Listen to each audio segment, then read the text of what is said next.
Ready to. All right. And we are live with, again, the legendary agent, Michael Levine. He has been on the show before. I really highly recommend everybody check it out. Mike Levine, you have uh, 23 years DEA experience or 25 years. 25. 25. I mean, he's put criminals away for 15,000 hours of time, which I mean, lifetimes on lifetimes on lifetimes, and over 300 arrests, correct? Oh, no, more like, well, here's what happened. Donald Goddard, the Times books, Random House, Mhm. commissioned Donald Goddard, a British writer and a New York Times stringer, to write my biography while I was still a DEA agent. That's And right. the book was published. The name of the book is Undercover. It's very difficult to find now. It's out of print and Goddard is dead. But in the writing of the book, DEA gave Goddard all the substantiating background on me, and they told Goddard that I put more than 3,000 people in 3,000. jail. And as I start going through the records, it seems to me there are quite a bit more. But when you're counting, was it Stalin who said, one death is a tragedy. A million deaths are a statistic. And that's me. I got plenty of statistics. Yeah, but what I really love about your stories, you've found so much more nuance, going through your life and everything else, to where it's like they're really not statistics. And you pointed out last time we talked how you put a couple cops away for literally just looking the other way for many, many years. And then meanwhile, a hard hitter gets off like 2 or 3 years. Or well, that's correct. The cops, as an enormous amount of police do, and both my sons were New York City policemen. I speak with a lot of experience working with the New York City police, working as a task force supervisor, supervising New York City undercover cops. So I have an enormous amount of experience. So when I tell you that not only cops and DEA, if it becomes politically good for some politician, some prosecutor, for whatever the politics may be at any given time, they will go after a cop or an agent with the kind of vehemence and the kind of vengeance that should be reserved for a war criminal. But they do. And I've been there. These two cops, they happen to be part of an investigation I'm going to write about if I live long enough. And they were part of an investigation of something that really attracted a lot of media and a lot of politics, and there was politics and corruption and murder. And so these two cops, right, they just gave this guy advice and gave him some investment advice, bad investment advice.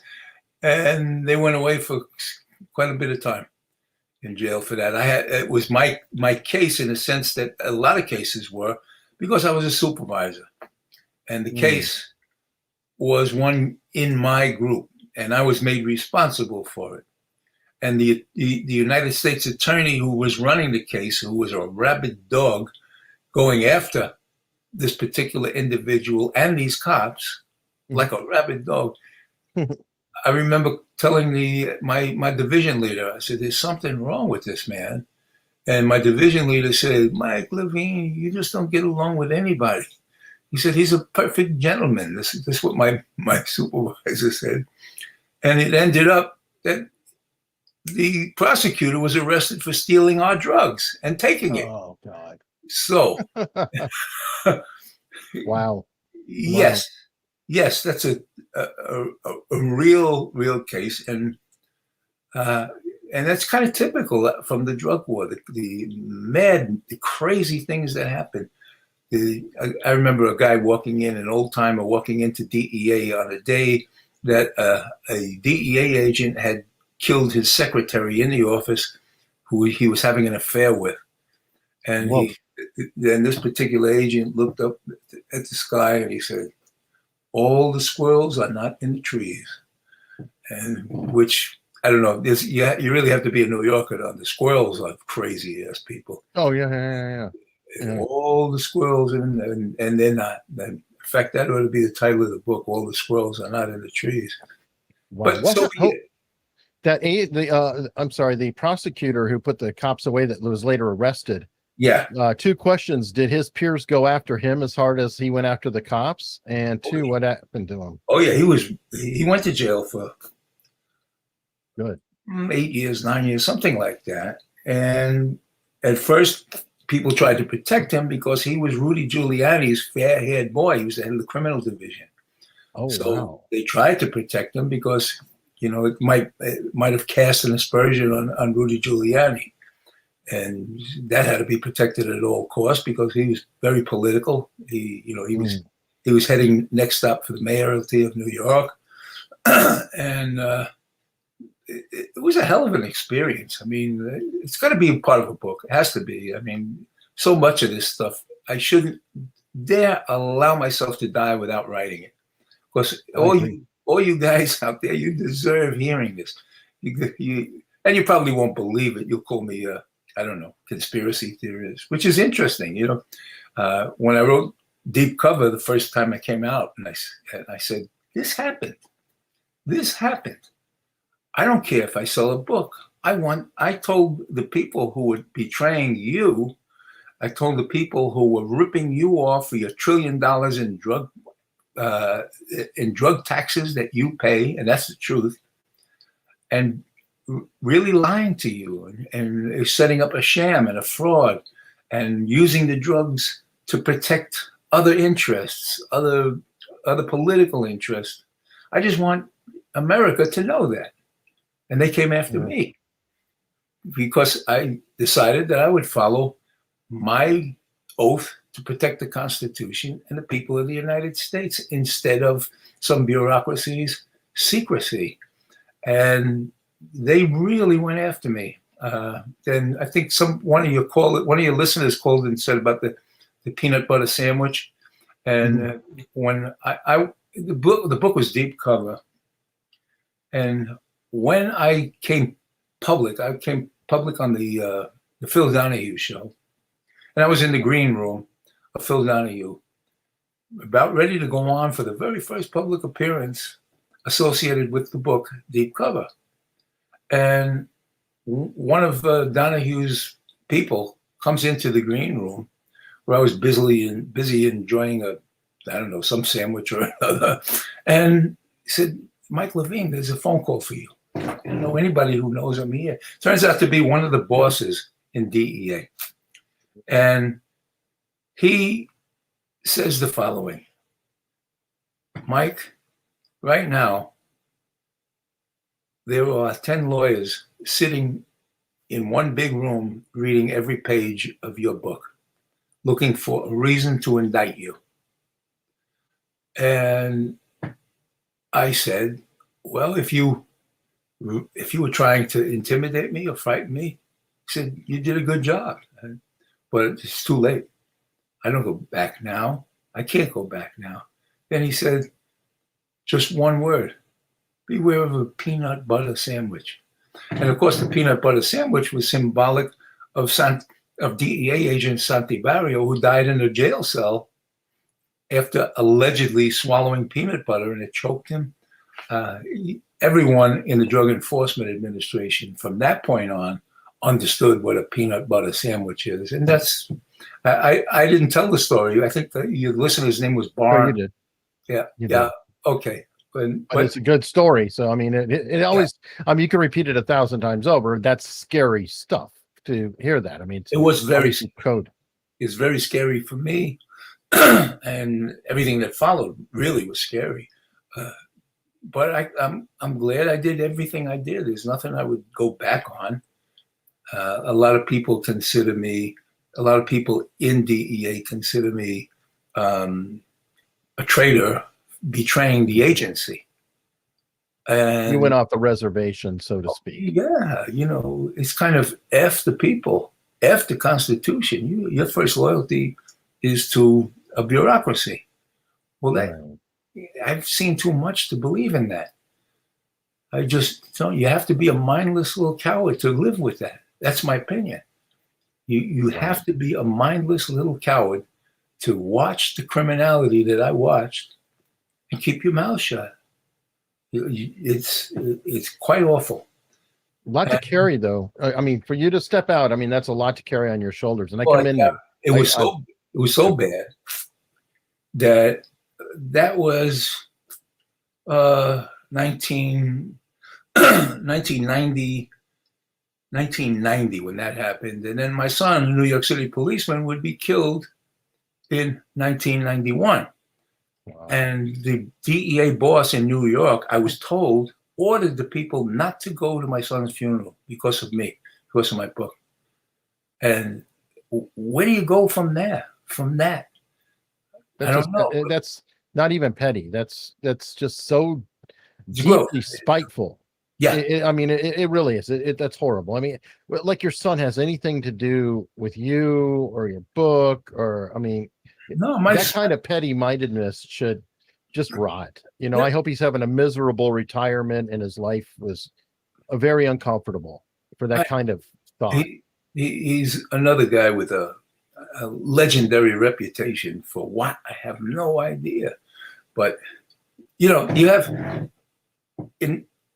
President Nixon declared war on drugs in 1973. Mm-hmm. And that's when, well, actually it was 1972. And then created the Drug Enforcement Administration in 1973. And one of my first big bosses had an orientation meeting, and Jim Hunt. Jim Hunt was a Marine captain on Normandy.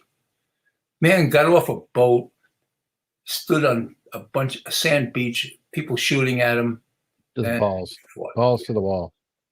So he said, this is the most important war our country has faced. Because at the time, the drugs were killing our troops more than the enemy. In Vietnam, they were dying. They were coming back stoned. The drugs were killing American children. So Jim Hunt thought that we were anointed, that we were lucky, that we could be part of this army. He said, but if you're going to be a soldier in my army, you've got to produce. You have to go out and bring in dope and bodies in cages. If you can't do that, then you should be a square badge. You know what a square badge is? A square badge is a security guard. In New York City, if you're some kind of a security guard, I don't know if that's still the law, you couldn't have anything that looked like a real badge. So it had to be a square badge. And they all wanted the DEA job. They wanted to be policemen. But they were square badges. Well, according to Jim Hunt, if you couldn't make stats, which is the equivalent to killing people in a war, he said, you're a square badge. Like, if somebody else, get out of the way, let somebody else do the job. And matter of fact, a good number of these guys went through their entire career without being able to point to one individual, one so-called enemy that they put behind bars. Not one. They're square. In essence, they would call themselves DEA agents, but they were square badges in that all they did was follow people. They were told to follow, go break through doors, to follow cars. They showed up to work and did what they were told. And any security guard, they did a job any security guard could carry out. Anybody? Have you heard of the Pareto principle? No. I'm wondering if it applied there. And it's essentially that 20% of a group does 80% of what happens. Yeah, well, DEA, it was 10%. That's the figure I was told. 10%. 10% of these men, these frontline soldiers in this new vicious war, 10% of us were able to either buy dope, that is work undercover, or work in farmers. And the rest were square badges. They came into work and waited for the 10% to give them something to work on.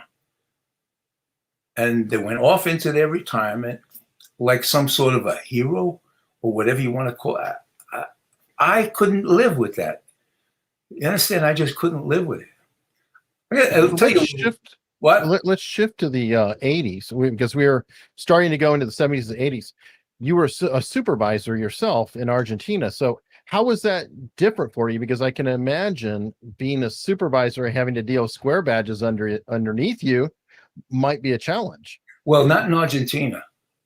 In Argentina, I was lucky to have a couple of people who worked for me that were extraordinary, incredibly courageous. One's name was Max Pooley, and Max was an amazingly courageous guy who, in spite of me meeting cartel people who were suspicious of me, he went to Bolivia himself, Mac, to carry forward an undercover negotiation that I had started. And I told Max, this is rough. You know, we can't protect you there. There's nothing that we can do. In fact, you can't really protect any undercover agent. I don't care if he's in New York City or where, because from the moment the undercover agent is alone, and that's part of the deal, in a car, in an apartment, wherever, in the rural part of a park, which happened to me, and with people thinking they're going to kill me and take my money, and me sensing it. Again, it all has to be in a book, I think. And Max went to Bolivia and survived really a couple of hairy moments, came back and continued to meet these people. And between the two of us, we brought this part of the case off successfully. Again, that's all in the book called The Big White Lie. The whole Is this with Klaus Barbie that he was meeting up? Yeah, Max walked right into that. And the amount of credit this man deserves, I don't know. If anybody out there, tell us about Klaus Barbie, a little bit of history on him. Well, Klaus Barbie was a Nazi who, with the help of Central Intelligence, escaped from Germany as part of Operation, a lot of your listeners, I'm sure, know it, Operation Paperclip, and established a headquarters in South America and exported his knowledge, his military knowledge and his intelligence knowledge to the drug traffickers as part of their security. So Klaus Barbie brought mercenaries from Germany and Italy into South America to work for him, working for the drug traffickers. I, at that time, was conducting undercover negotiations with a man named Roberto Suarez, who would become to be known as the most powerful drug trafficker who ever lived, cocaine, but the most powerful. At that time, he was controlling 80, 90% of all the cocaine on the face of the earth from Bolivia. And Klaus, what happened was our undercover investigation into Suarez, where I actually met Suarez, I met his people, we negotiated, that became successful. And we actually had help from the Lydia Gayler Bolivian government, and they were allegedly, according to Central Intelligence, leftist. Now, whether they were leftist or not, as a DEA agent charged in this war to go after these people, I didn't care what Lydia Gayler was. She was giving me the help of the Bolivian government, secret police, everything to aid in my investigation. As a result of that, the Klaus Barbie organization, working for, they call them La Mafia Cruceña, the Santa Cruz Mafia, was a combination of all the top drug growers, all the coca growers in Bolivia, who in turn were supplying most of the cocaine on the face of the earth. In those years, the coca leaf, the product, cocaine base, would go to Colombia, where they would turn it in. Colombia was just a laboratory, but all the prime materials, all the product was coming out of Bolivia. So in essence, by knocking down the Suarez organization, you knocked off, I don't know how long it would last, but you actually knocked off the entire cocaine business. Substantial. What was Suarez like? This is something that, none of us, in the audience, we are not meeting these people, and they have like legends around them. I'm Sure. just curious, what was he like as a person when you interacted? I interacted with him. He was a very charming man. He was called by the Bolivians El Comandante, the commander. He Mhm. was extremely popular, and I'll tell you why. In the words of the minister of agriculture, minister of the interior of Bolivia, whom I made the first drug deal with, he was working for Suarez. He said, Roberto feeds the people. Roberto is loved by the Mm. people. He feeds them, and that's the truth. That was the poorest country on the face of the earth at the time, and Roberto Suarez was a source of life-saving income. No, the real source of life-saving income was Americans who were buying that scrap. Mhm. That was it. That's the controlling factor here. But I met him. I spoke to him on the phone. Uh, I have the recording. I have the recording of me and him speaking to each other, uh, working out this drug deal. In fact, working out the payment for the drugs is what essentially got him indicted. But we couldn't even get him indicted. So you Mm. have to read. This is too complicated for me to just tell like this.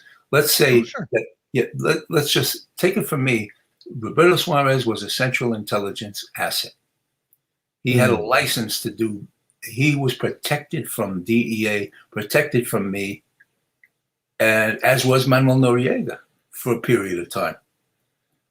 Because, It's just very. politically, these people were very useful in anti-communist activities. So, in essence, what central or the politic makers in our nation, our leaders, decided was that drug trafficking was a lot more beneficial to the world than communism. So, if you Wow. had, yeah, I was going to say a question from the chat that's kind of tied in with Suarez and other people as we go. In the last episode, you had said you were fluent in Spanish. Were you able to interchange with the numerous dialects and mimic the accents to fool the local speakers? what I mimicked really was a Puerto Rican accent because I grew up with Puerto Ricans, and Okay. they would they would say to me, I was very, very fluent, but you could tell they couldn't peg what country I'm from. It's like listening to somebody doing a commercial from Middle America. Well, what state this? Mhm.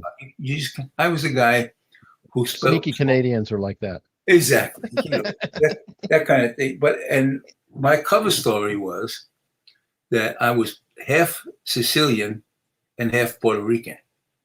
Mm. So, and that I left it open because they could hear uh, the Puerto Rican, lo que they call tonito. Para la gente que puede hablar español, cuando yo hablaba el español con los traficantes, yo hablaba con tonito puertorriqueño. What I'm saying is, when I talk to the traffickers, I spoke with an accent, Puerto Rican accent. Sometimes I spoke with an accent that would be mistaken for Sicilian, a mixture. I spoke enough Italian that I could get by as someone who grew up with an Italian-speaking family, but not necessarily fluent, conversing. Wow. All Gotcha. you have to do is get over. Well, the important thing is if you're working undercover, you're building a case. So you've got to speak it well enough that they buy your act. And the fact that I'm still alive tells you they bought my act 1,000 times. And Can we go into that a little bit? Because I really love the mindset of how to deal with an undercover type of situation or how you might have. Were you a master at flipping the conversation onto them all the time? So like when you were talking, if you were showing enough interest in them, they might not worry so much about what you were saying because they were too busy bragging about themselves. that's a great point. And if you read Deep Cover, you'll see that I identified at the time a man who was controlling billions of dollars of cocaine on the Earth's surface. He was the head of. He had taken over Suarez, and here he is dealing with me. And he had this morbid fear. This was the '80s. This morbid fear of AIDS, and that registered. So we get into conversational areas where I really had to worry, because the support I was getting from DEA was so bad that at any moment they could tell this is just BS. This isn't real. In fact, at one point, Roman was the head of this whole corporation, said to me, Miguel, he says, one thing I'm certain of is this can't be DEA. This whole thing is too stupid to be DEA. And I almost fell down inside of me. And that was the truth, what they were making us do. But you have to read the book to understand how bad this was. They made us do stupid things. They made us do things that should have blown our cover. But one of the things that saved us was this psychological game I played with Roman. When he'd get into an area that was nervous, I'd say something like, that a friend of mine got AIDS from blah, blah, blah, blah, whatever. And that was, his eyes would roll up like a slot machine. And off we'd go. Where did you hear it? Where did you hear it? And I was doing that kind of thing to get him off the track. But you got to really go back in my life to my father was a really very bad man. He's a professional boxer who used to beat up my mother. And growing up in the Bronx, the biggest favor he did was leaving us in the Bronx. But growing up as a kid, he recognized that we were growing up in a really tough environment for kids. And his message to me was, I think I'd been beaten up on the street or something. I don't remember exactly, but I'll never forget his words. His words were, if you're going to get into a fight, you know that you're going to lose. You know that you're going to get your ass beat. See, you got to do everything you can to hurt him. You just have to hurt him. Whatever you can do, bite his leg, bite his toe, you hurt him. Because if you don't, he's just going to come back and take it again and again and again. And that goes for everybody in life, kid. And so that's the mentality I had. Thanks, Pop. As an undercover agent, I didn't know what was going to happen to me. The only thing I knew for sure is that the destiny we all share is I'm going to die. And I understood that the watching old people die around me was a very painful, torturous, terrible thing. And so if I could make my preference early on, I'd say, I want to be the last to know. I want it to happen fast. I want it to be the last to know. So I was a willing gambler with my life, with the belief that if that was what it's meant to be, if I was meant to die doing this, this is my preference. This is what I want, and I'm going to go out doing damage. Do you understand? I'm going out doing damage. Sure. And burn me, do whatever you want, but I'm going to do damage. I'm going to make myself felt. And that's wise. Totally makes so much sense. Back to the AIDS thing, I have to jump in and share a story which I thought you might appreciate.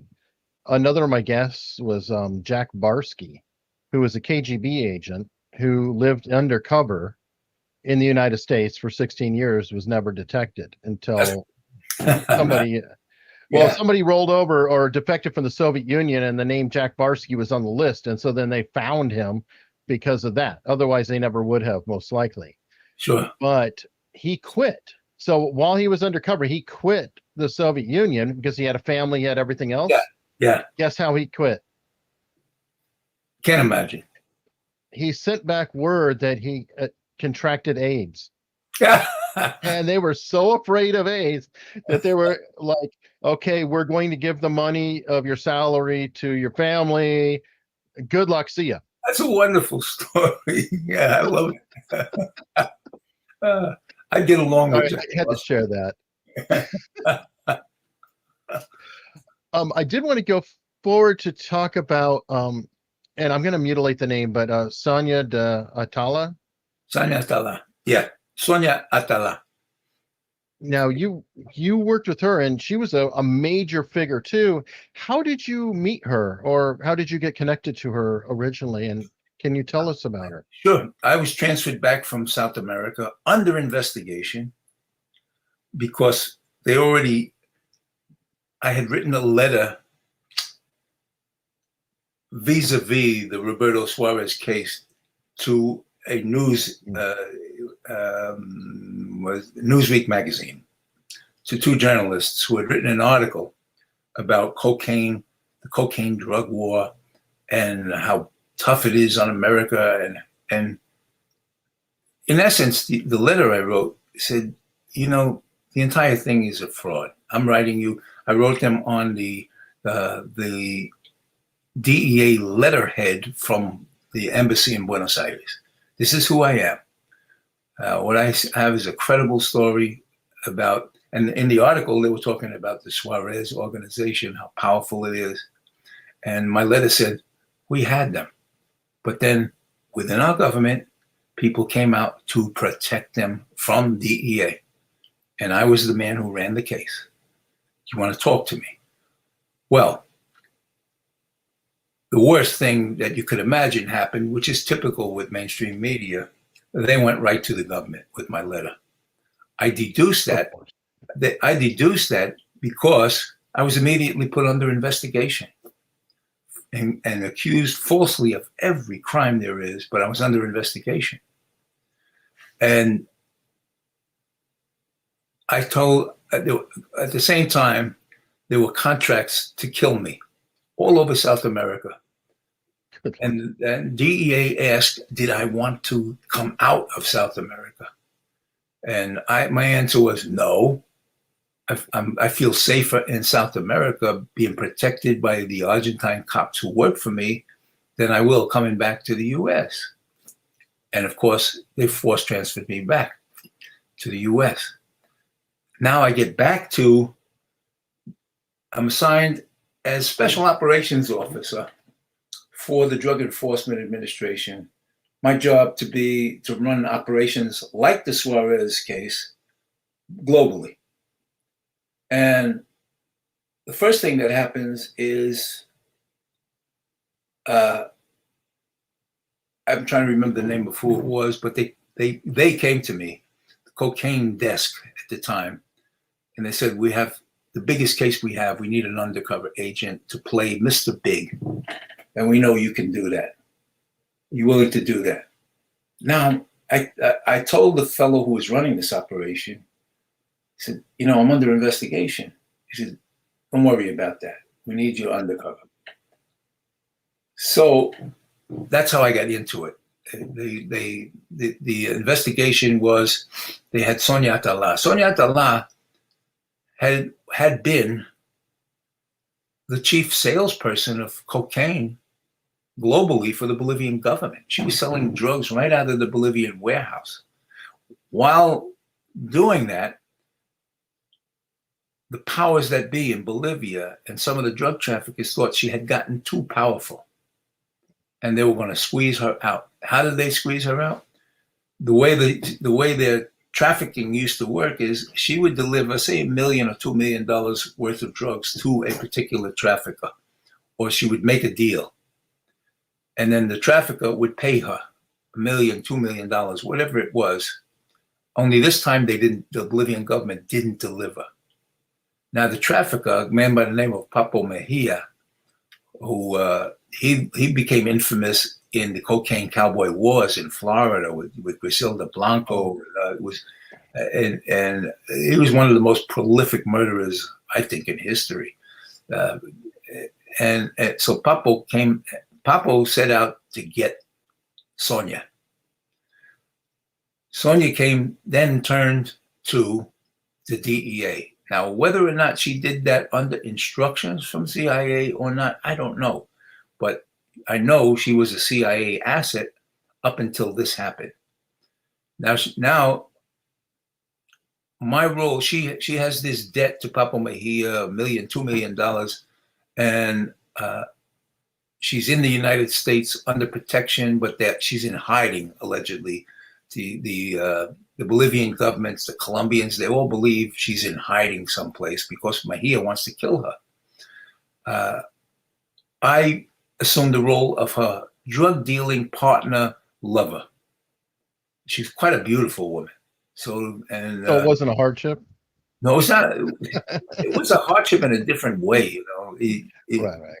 It wasn't. They assigned a DEA agent, Frances Johnson, who was a Puerto Rican girl, to play the role of my sister, so that she could be in the house with us where we were living together as boyfriend and girlfriend and drug dealing partners. A luxury house in Tucson, Arizona, and that's the beginning. Where I'm from.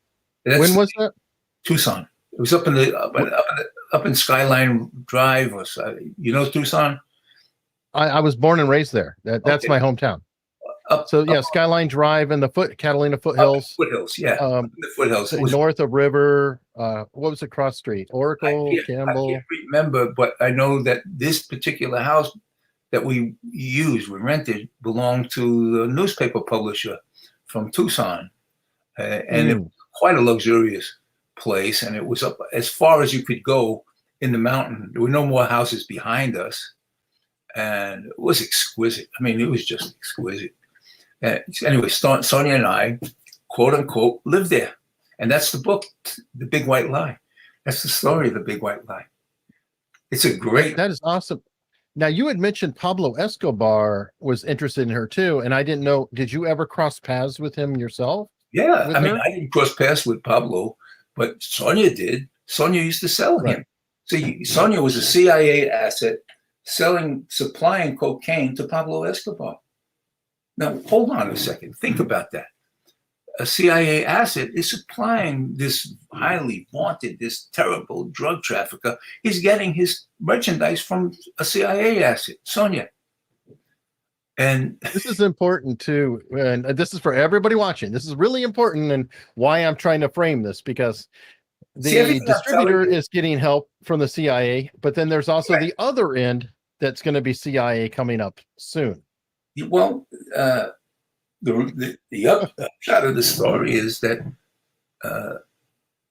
Pablo named her La Reina con la corona de nieve, and which means the queen with the crown of snow, and she the queen of cocaine.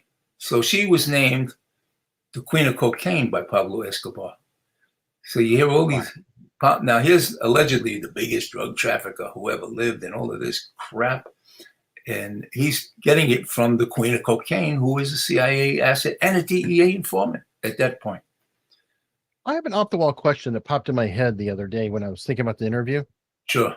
And the career spans for these folks are not that long in actual calendar time, are they? It seems like 3 to 5 years, they're either killed or prison, or am I wrong on that? It's a great point, Eric, and I'll tell you why. Because we spend tens of millions to get each individual. And the mayor of Medellin, Colombia, once said, he didn't understand America. He said, the fact is, and everybody should know this, that if you lined up every major drug trafficker and shot them down tonight, they'd be replaced by morning. And behind their replacement are an endless number of replacements that will take their place. But here we are, naming the devil of the month, convincing most Americans that by spending a gazillion dollars to destroy this man or get that man, and it becomes like a movie-esque hunt. It's a con. It's a tremendous con job. There's an article, if any of you listen, really serious, I wrote, and it's out there on the internet. It's called Mainstream Media Drug War Shills. Mainstream Media, the Drug War Shill. SHILL. I'll put that in the show notes, because you wrote another one about kidnapping all over North. Yeah. And we're getting to it. I want to definitely keep this story going, because it's so fascinating, and you know so many details. Now, is this a good time to talk about Kiki Camarena? Sure. Anytime. Kiki Camarena is outrageous what was done to this man by his own people, the people allegedly backing him up.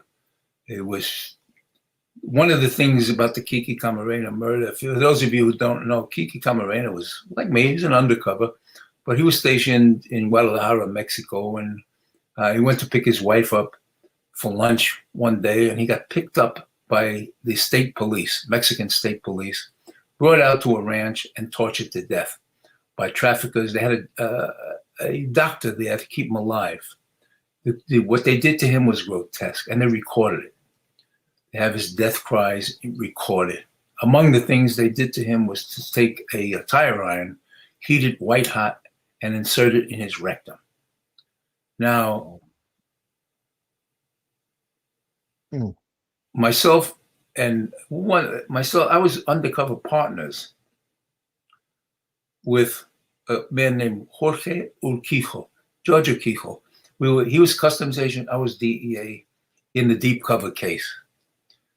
I was assigned to the deep cover case, took over a guiding undercover role. George became my partner, undercover partner.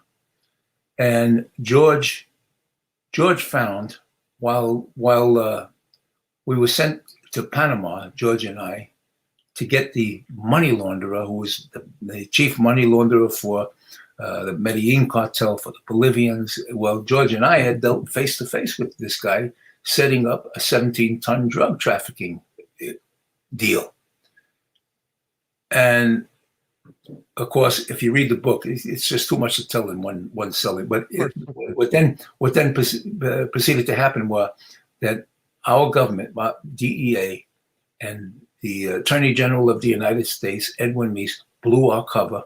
He told the Attorney General of Mexico that these people were going down, and some of them were government employees of Mexico. He warned him of our undercover case before it came off. Not like that CIA agent who sat in offices. We were in the jungles, and the Attorney General of the United States warned them about, blew our cover, and that's in the book. That's in the book, Deep Cover. George found between the people in DEA who were close, let's say close, associating with the people who we know were instrumental in the whole thing being a fraud, the whole undercover. And then George found that that man himself, the DEA boss in Mexico, was meeting with them, having dinners with them, where the chief topic was cooperation in the drug war. Well, cooperation in the drug war with who? With the people who murdered one of your agents? How can you see? It was so mind-boggling. Really, Eric, that's when I decided, and I told some of these people, I said, I'm going to make you famous. And for a short period of time, till Saddam Hussein invaded Kuwait, the book was on the New York Times bestseller list. And I wonder, and then boom, the American psyche went elsewhere, went to the Middle East. Right. And the whole drug war was forgotten. And I was, just knocked me out. The whole thing knocked me out. George Urquijo, he quit. He said, I'll never do another undercover case. The two of us were really in danger in Panama.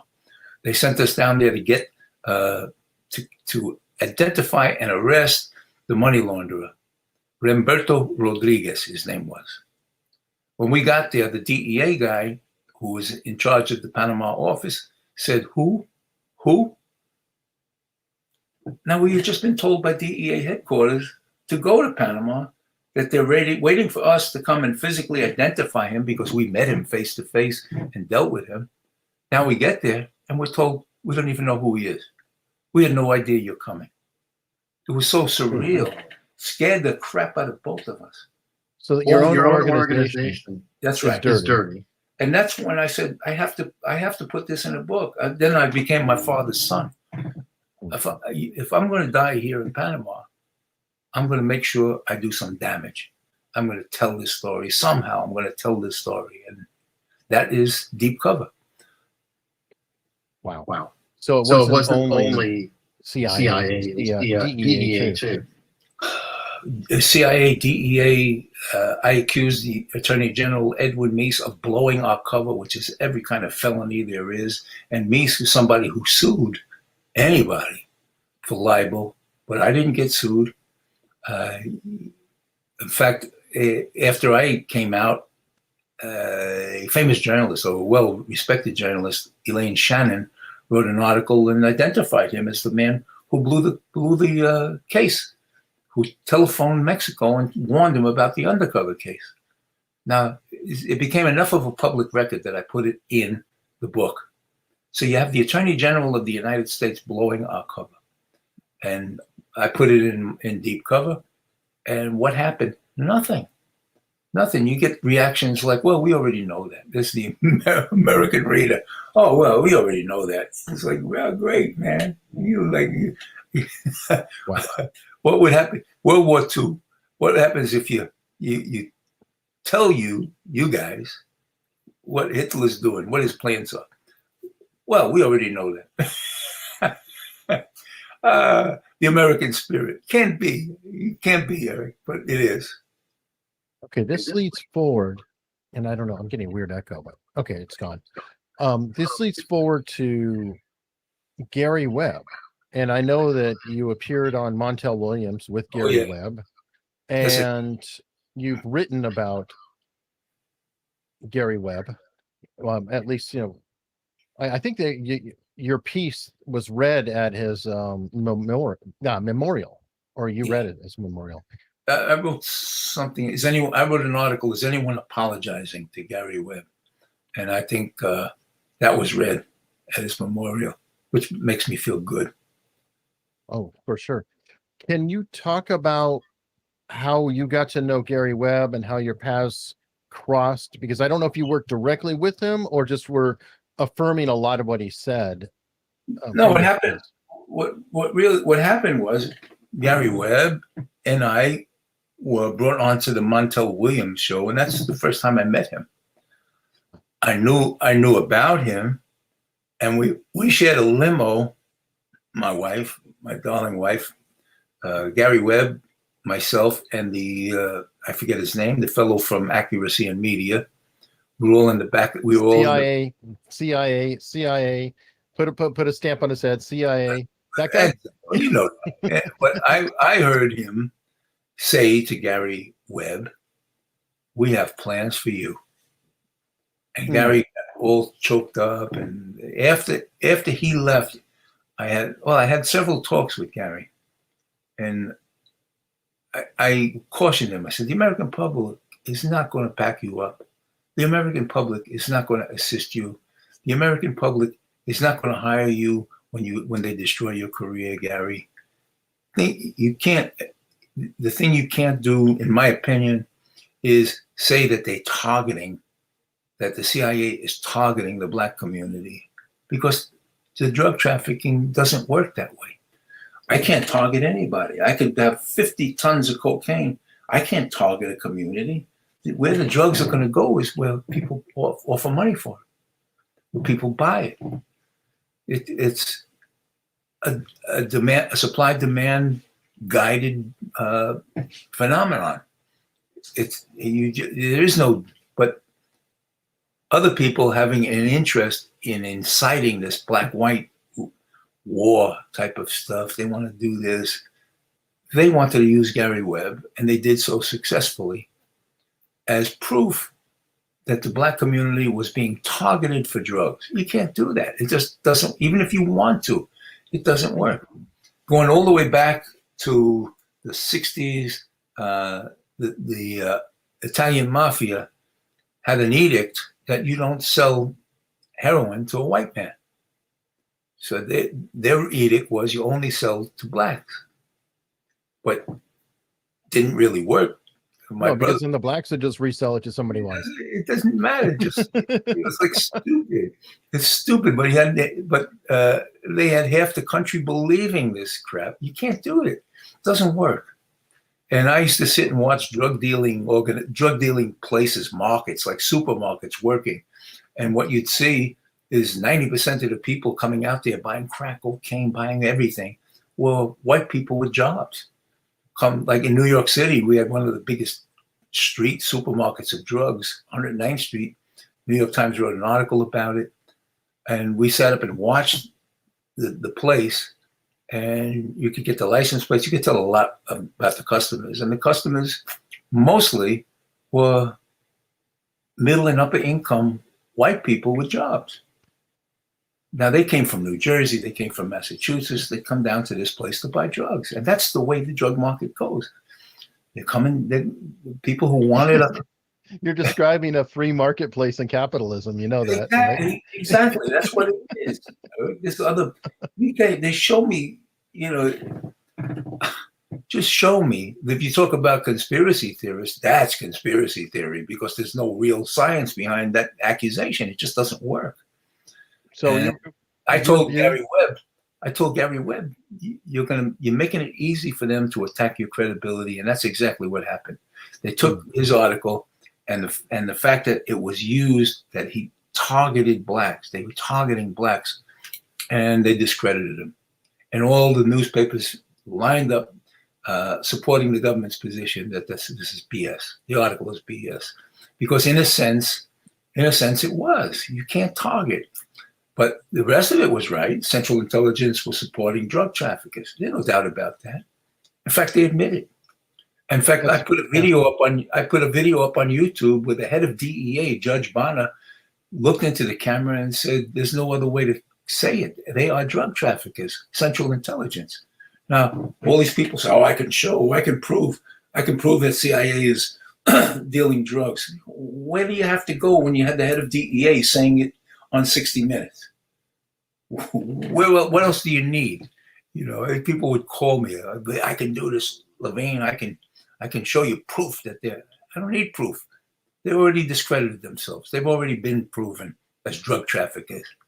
I wrote articles about how they should be indicted. And the names of the people were what I'm trying to think of the agent's name, the DEA agent who was in Venezuela when the Venezuelan National Guard got caught smuggling a ton of cocaine into Florida. And the first thing they said is, "Well, we're working for CIA." And that turned out to be true. Not only did it turn out to be true, but the DEA chief had told them, "That's drug smuggling. You can't do that." But they did it anyway. And so many issues. And people are still looking for proof. You have all the proof you need. Now we're looking for Americans who want to take some kind of political action. I don't say take violent action, but take some political action. Demand for these people being indicted. In that particular case, the CIA officer's name was McFarland.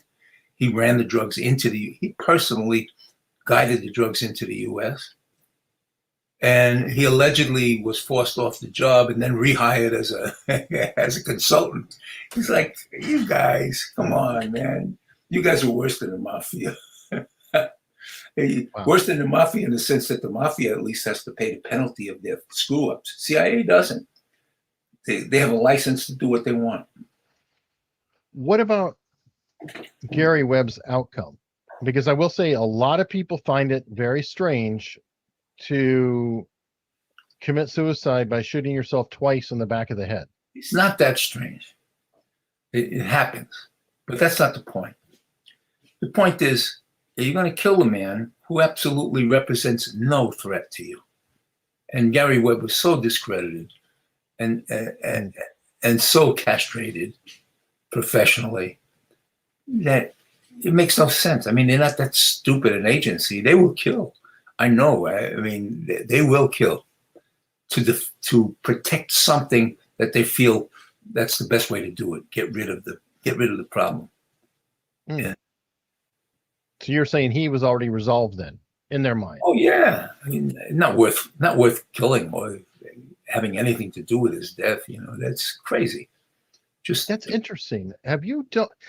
Okay, right now. I have a guest coming on Thursday, who we're going to be talking about the Son of Sam cult, which is right from near where you grew up, right? I mean, Yonkers. Yeah.